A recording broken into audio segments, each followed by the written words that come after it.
I once believed that my family was a real-life fairy tale. A cozy little house, family dinners around the table, laughter echoing through the living room. My father was my hero, my mother was my rock. I grew up surrounded by love and peace, never imagining that happiness could shatter, until it broke in a way that could never be repaired. My name is Emily Carter, and this is the story of how I lost everything and found myself again. My father, David Carter, wasn't a wealthy man when I was little, but he was the hardest working person I had ever known. He started with 2 old trucks and a dream to build his own trucking company.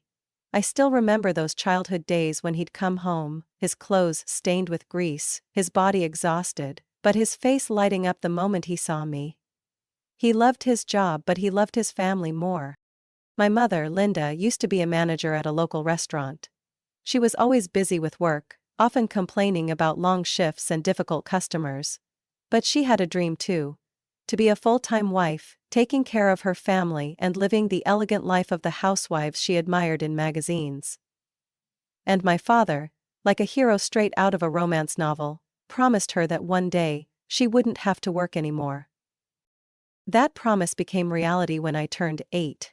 My father's trucking company took off unexpectedly after he landed a big contract with a supermarket chain. We moved from our small suburban house to a bigger home in a nicer neighborhood. I had my own room with a large window overlooking the backyard, where my dad built me a swing. Life felt perfect. Or at least, I thought it was. When I realized I wasn't free to move about, I was pretty sure I wanted to leave. I realized my mother quit her job right after we moved, but instead of becoming the devoted mother she once said she wanted to be, she spent most of her time at spas, shopping centers, or socializing with her new wealthy friends. She no longer complained about work, but I also noticed she no longer spent much time with me. Still, that didn't bother me too much, because my dad was always there. Every Sunday evening, no matter how busy he was, my father would take me out for ice cream. We'd sit on a wooden bench outside the little shop, and he'd listen to my stories about school with an attentiveness that made me feel like no one in the world could ever care about me more than he did. But one Sunday, just as we finished our ice cream, my father answered a phone call. I don't remember exactly what he said, only that his voice was low, with a hint of concern. "Looks like one of my drivers is sick. I'll have to take the shipment myself tomorrow." "Can I come with you?" I asked eagerly. He chuckled and ruffled my hair. "No, sweetheart, it's just an overnight trip. I'll be back in the morning." I didn't know that would be the last time I ever saw my father. The next morning, I was jolted awake by the shrill ringing of the phone. The sun hadn't fully risen yet, but I heard my mother's piercing scream. She wailed as if someone were choking the life out of her. My heart pounded as I rushed down the stairs. My mother stood in the middle of the living room, the phone slipping from her hands and shattering on the floor.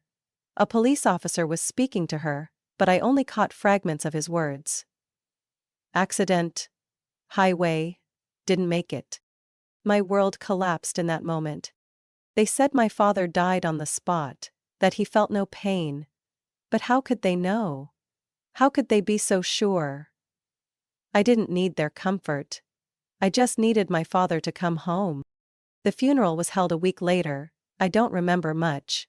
Just the dark wooden casket, the overwhelming scent of roses, and my mother's heart-wrenching sobs. But even then, it all felt unreal. After my father's death, my mother changed completely. Within weeks, she met with lawyers to take over his company, talking about restructuring and revamping, as if she actually understood what she was doing. But I noticed the people who had worked with my father for years slowly disappearing. Some resigned quietly, while others spoke out against my mother's leadership, only to be swiftly fired. A few months later, the company that had been my father's pride and legacy crumbled.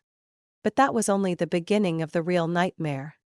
The collapse of my father's company didn't just mark the end of an empire he had spent his life building. It was the start of a new chapter in my life, one filled with pain and loneliness. My mother never spoke about my father again. She didn't seem to feel any remorse for destroying his company either. Instead, she started spending money as if it would never run out.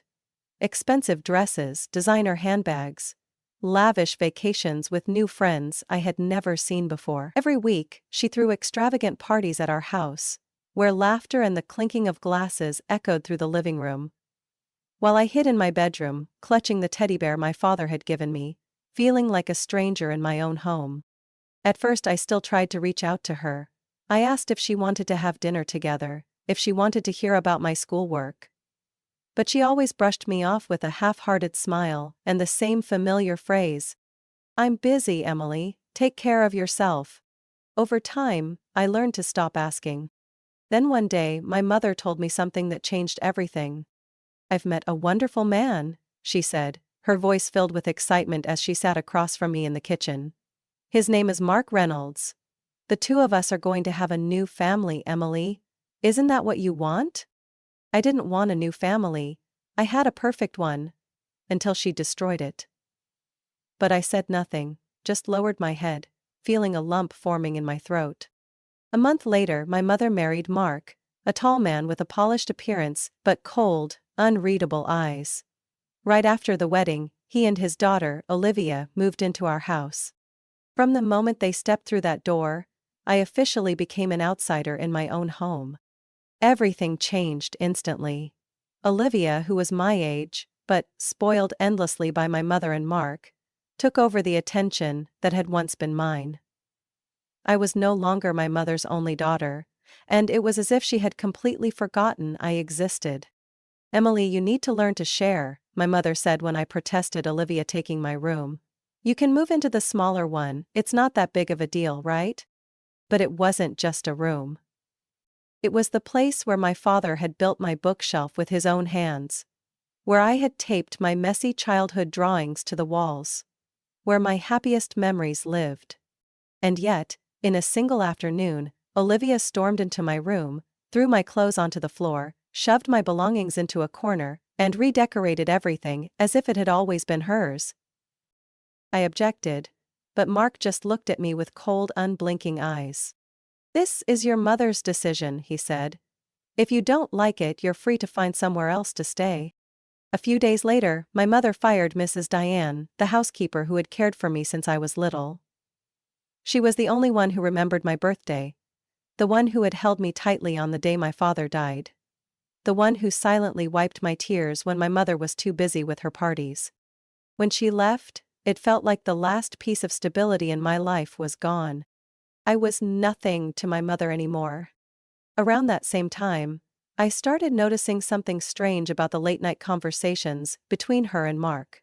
One night, while getting a glass of water in the kitchen, I accidentally overheard them talking. "She's getting more difficult to handle," Mark said in a lowered voice. "You should consider sending her somewhere else." "What do you mean?" My mother's voice held a hint of hesitation. "I mean, Olivia doesn't feel safe with Emily here. She doesn't fit into our family. It would be better for everyone if she were raised somewhere else, with another family."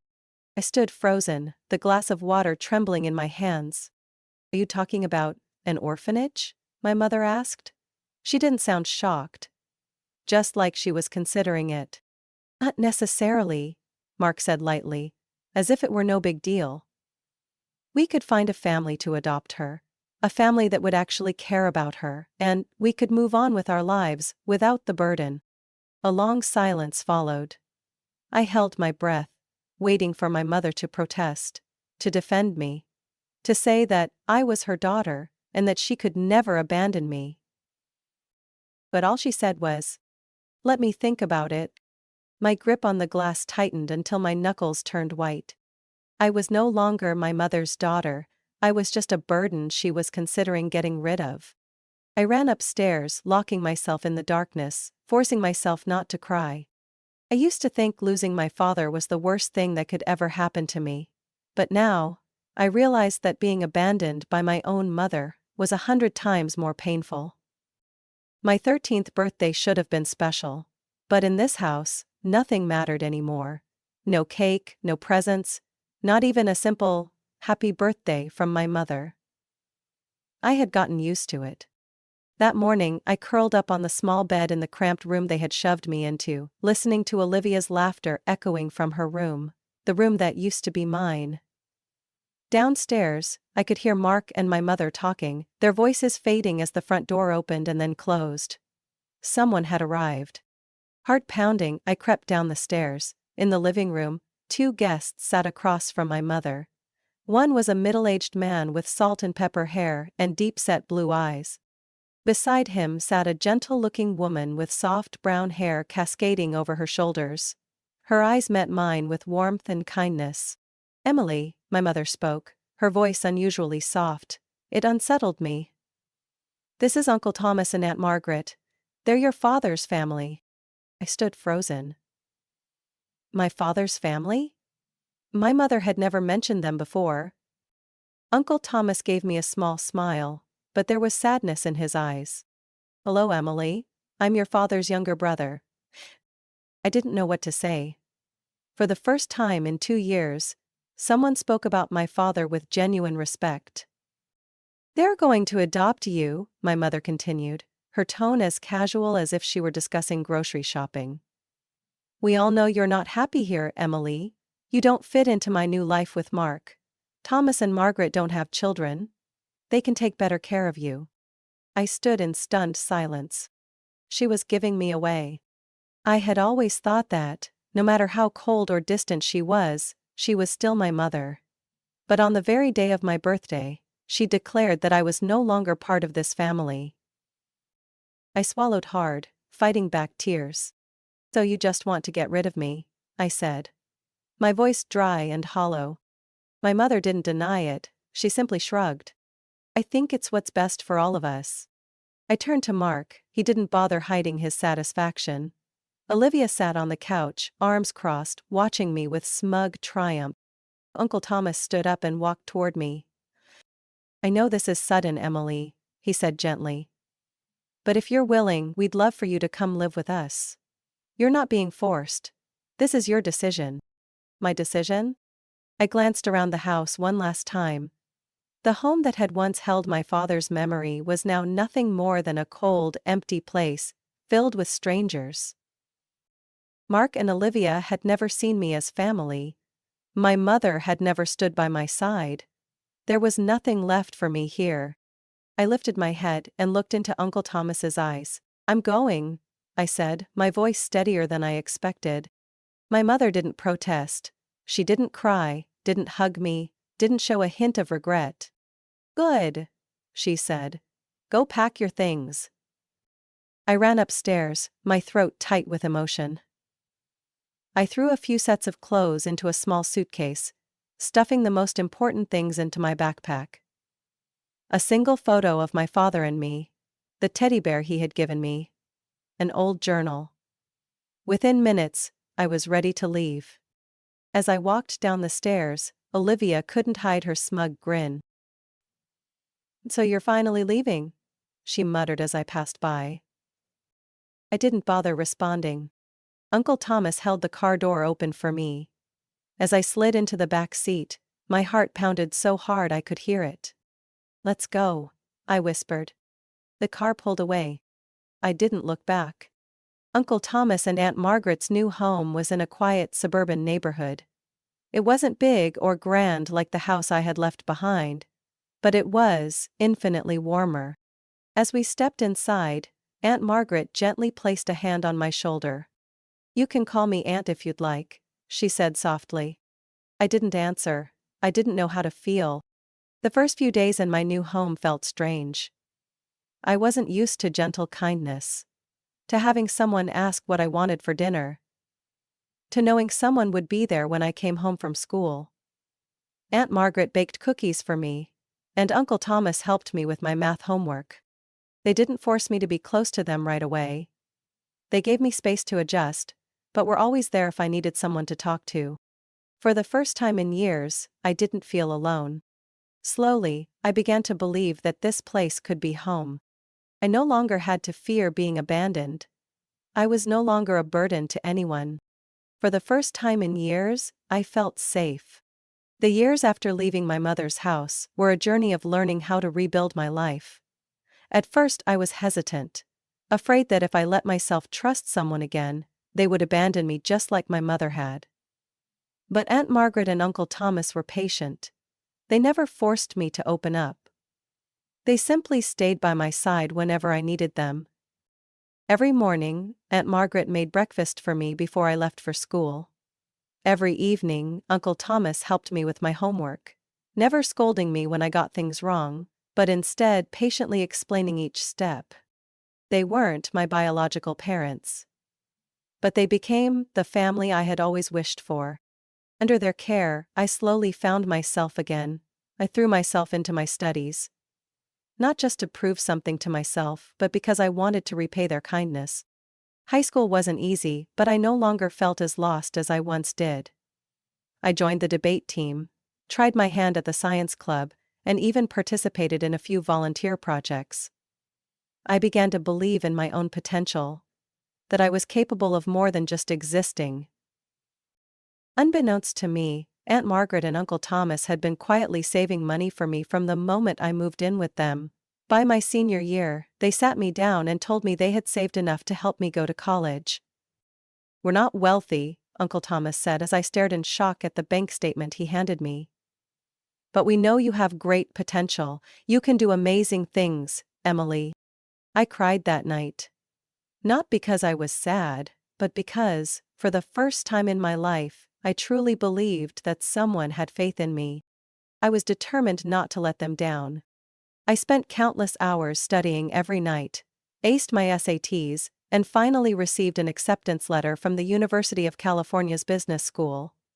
When I held the admission letter in my hands, my fingers trembled with emotion. I had done it. I had really done it. College was an entirely new challenge. I no longer had Aunt Margaret and Uncle Thomas by my side every day, but they never failed to call, checking in on me and encouraging me whenever I felt overwhelmed by my demanding schedule. I majored in finance with a clear plan. I wanted a stable career, an independent life, and to never have to rely on anyone again. During my second year of college, I applied for an internship program at Goldman Sachs. The competition was intense, but I gave it my all, pushed through every round of interviews, and ultimately secured a spot. The first few days in the high-pressure world of finance were anything but easy, but I refused to let anyone underestimate me. I worked harder than everyone else, took on extra projects, and always prepared thoroughly before every meeting. I wanted to prove that I belonged there. By the end of my internship, I received a full-time job offer from Morgan Stanley. I couldn't believe it. The girl who had once been abandoned by her mother, who had once eavesdropped on a conversation about being given away, now had a position at one of the largest financial firms in the world. I had truly rewritten my fate. At 25, I bought my first apartment. A small but comfortable place in the heart of the city. When Aunt Margaret and Uncle Thomas came to visit, I could see the pride in their eyes. "You did this all on your own," Aunt Margaret said, holding my hand. "We always knew you would."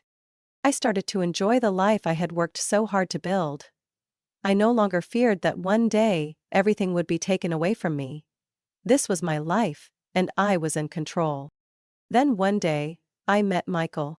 Michael Anderson was a financial consultant I met at an industry seminar.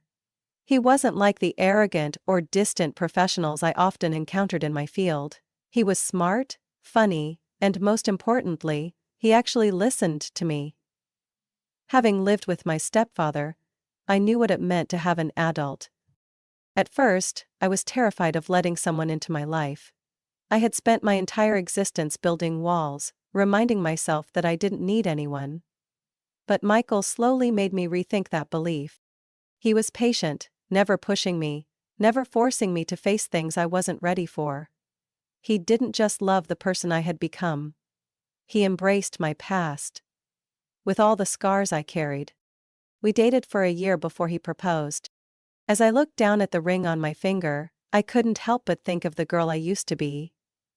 The little Emily who once curled up in an empty room, convinced she wasn't worthy of love. Now, I knew that wasn't true. I had found my true family. I had built a life I was proud of. And most importantly, I had found someone who loved me. Not out of obligation, but because he truly wanted to be with me. My life had once been a series of losses. But now, I knew I had won. 3 months before my wedding, the past I had tried so hard to bury came back in a way I never expected. I was sitting in my office at Morgan Stanley, reviewing a financial report for a major client, when my phone suddenly vibrated. A Facebook message from an unfamiliar account. When I opened it, my heart clenched. "Emmy, it's Mom. I heard you're getting married." "Congratulations, I'm so proud of you, my daughter.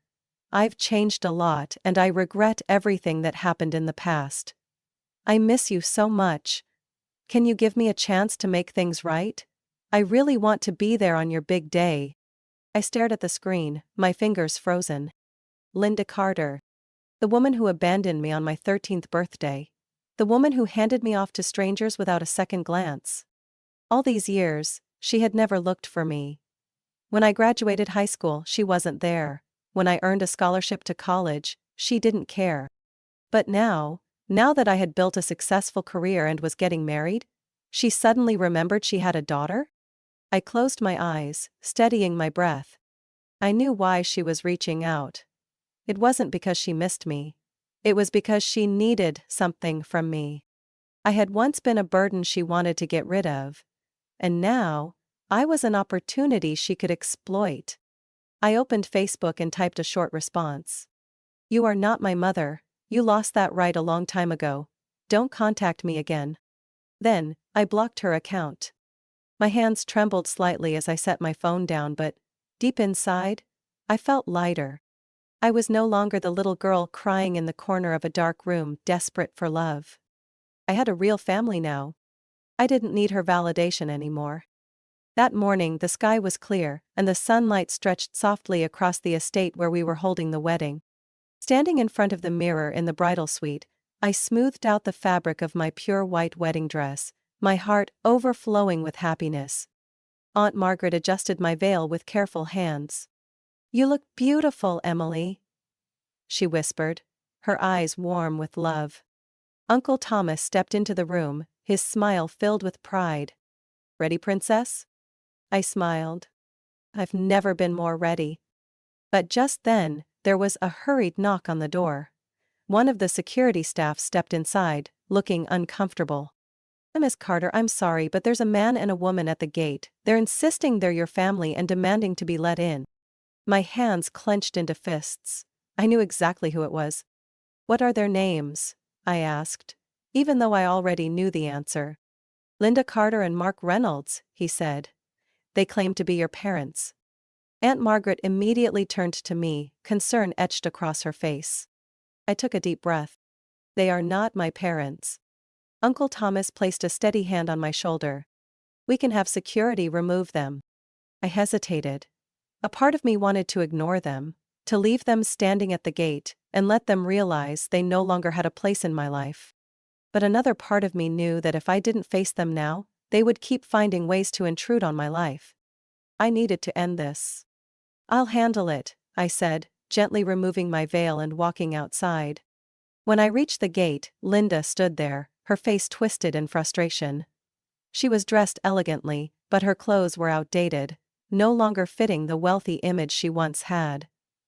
Mark stood beside her, looking more disheveled than before, his expression irritated. "Emily," Linda called out the moment she saw me. "I knew you would come." I crossed my arms over my chest, my voice cold. "What are you doing here?" "Oh, family," she cried, her eyes glinting with forced emotion. "I have the right to be at my daughter's wedding." I let out a dry, bitter laugh.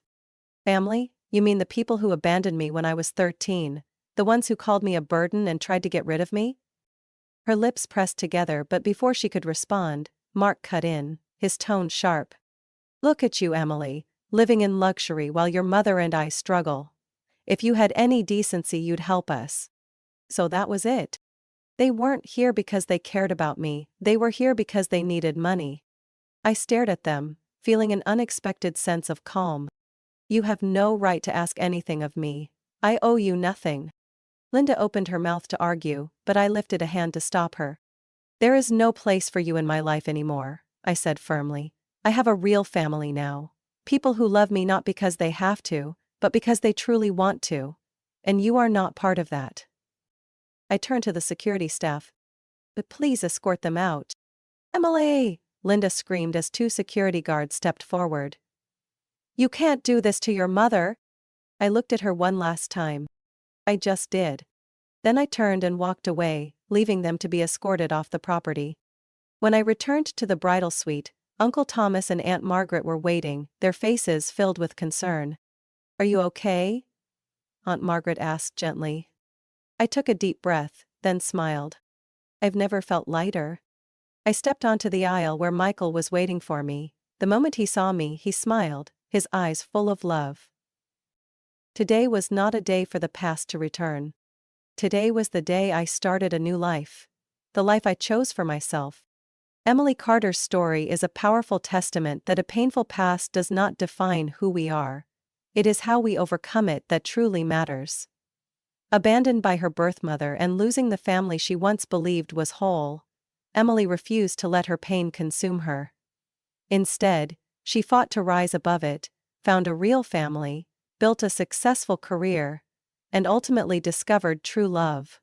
Her story is a reminder that sometimes, our greatest losses pave the way for a new life.